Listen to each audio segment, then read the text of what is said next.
కాలంలో జరిగిన కీచకుడు భీముడి మధ్య యుద్ధం ఒక పురాణ గాథ.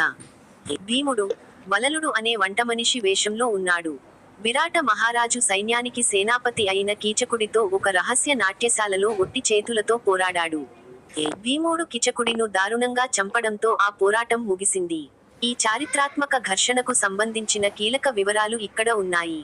కామంతో కళ్ళు మూసుకుపోయిన కీచకుడు సాయిరంధ్రి వేషంలో ఉన్న ద్రౌపదిని నిరంతరం వేధించి చివరికి రాజుగారి సభలో ఆ తల్లిని తన్నాడు.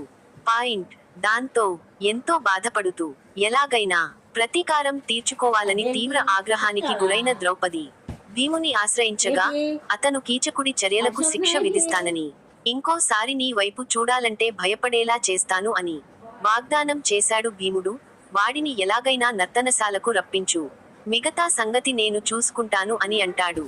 ద్రౌపది అహంకారి అయిన కీచకుడిని తాను అతని కోసమే ఎదురు చూస్తున్నానని నమ్మించి రాత్రిపూట రాజ నాట్యశాలలో ఒక రహస్య సమావేశానికి రప్పించింది.